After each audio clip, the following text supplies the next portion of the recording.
Lego has made a military set. Well, actually this is kind of a lie because they've already made military sets, but this is 2023 military stuff. Call it military actually isn't a stretch in this case. This is clearly a World War II fighter plane, and we're going to get into it, but this is set number 77012, Lego Indiana Jones. And so Indiana Jones was a theme they did back in 2012, and they have revived it for, I guess, the new movies, even though the new movie comes out in May. Anyway, so let's get into it. Let's talk to you about the price point. At $35, you get 387 pieces, 3 minifigures, and you get some pretty cool builds, honestly. So we're going to take a look right now. Starting off with the car, this is a beautiful like 1930s, 1920s style type of car, and it is very, very good in its design. It implements some stud not on top techniques, and it's not real advanced techniques, but it's not, you know, stupid techniques either. I mean, this is not a 4+ set. This is pretty good techniques. And you got that tire base, which is very awesome, and those lights. I really like the lights design, using the bowl kind of cup or toilet bowl, whatever that is. That piece is just really nice, and it really just captures that look of a 1920s, 1930s type of style of car. It is white, which is a very nice choice. Where I had to say I'm not really a huge Indiana Jones fan. I watched the 4 films a while back. Honestly don't remember a ton about them because I was like 5 or 6 when I watched it. I am going to rewatch those for the upcoming one. Moving along the car, you have these black rims which really look nice, and it's just a really clean model. And again, there's just some advanced techniques getting all those angles and sides really nicely. Going over to the top, there's definitely enough room for you to fit 2 minifigures very comfortably, I will say. And then there's a nice chest in the back, which is the new chest piece that came out in Minecraft Wave, and they've been using that a lot in sets as well.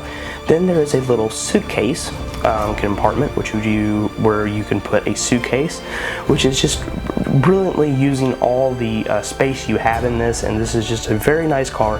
Inside the chest we have some little goodies.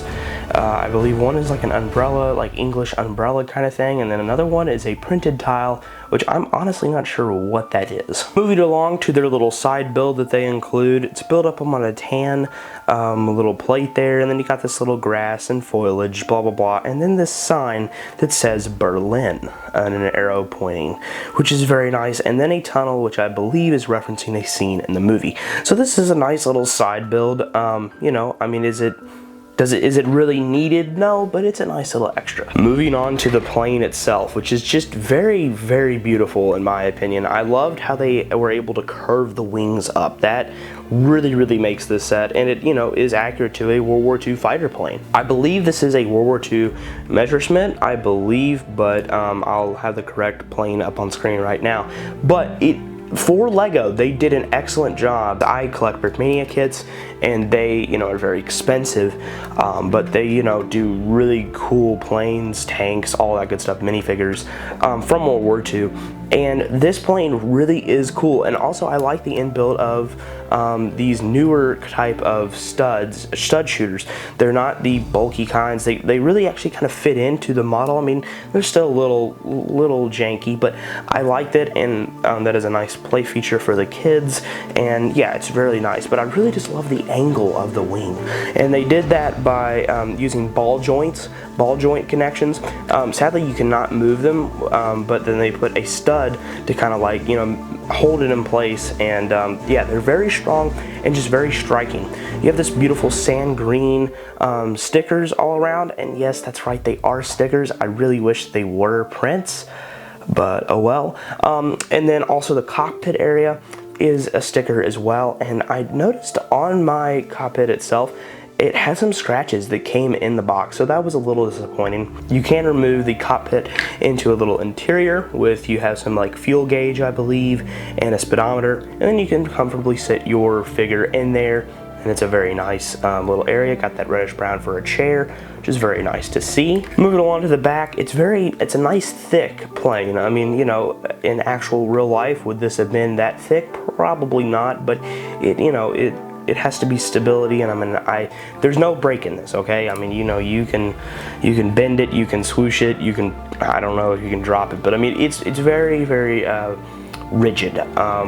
And so that's very nice, and just very bulky kind of things going through the back of here. You have a bottom wheel on the bottom back from that tail, which does spin for a comfortable landing.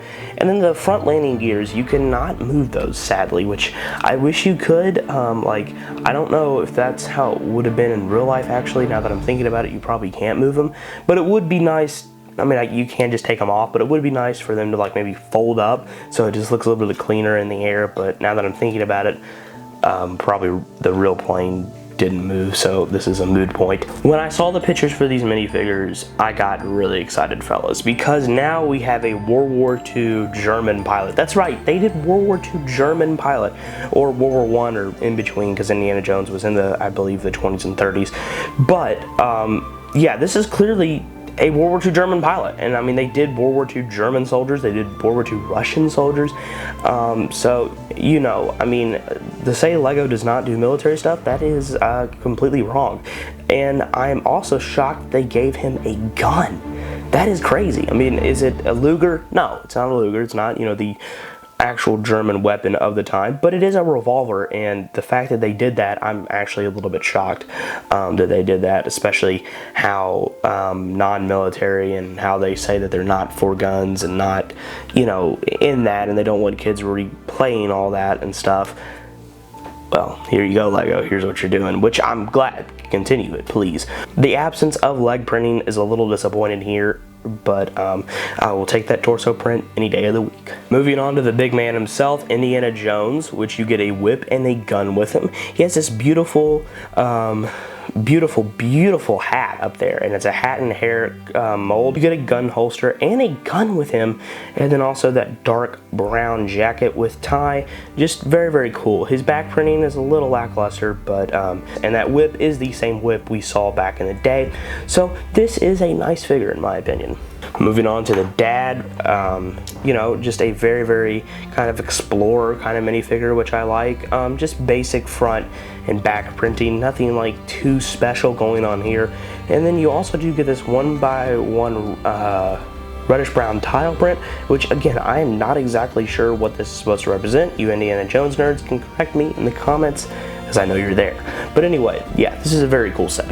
So as far as minifigure selection go, this is a really good set for that, and it's a really good set for builds in my opinion. For $35, I don't feel like this is, you know, overpriced. I mean, could it be 30? Yeah, sure, I'd pay 30 for it. 20 would be even better, but I understand Lego does have to make a profit, and you know, this fits in with their price. I'm just very excited about this set, and maybe this means Lego will continue doing World War II military stuff. I mean, who knows?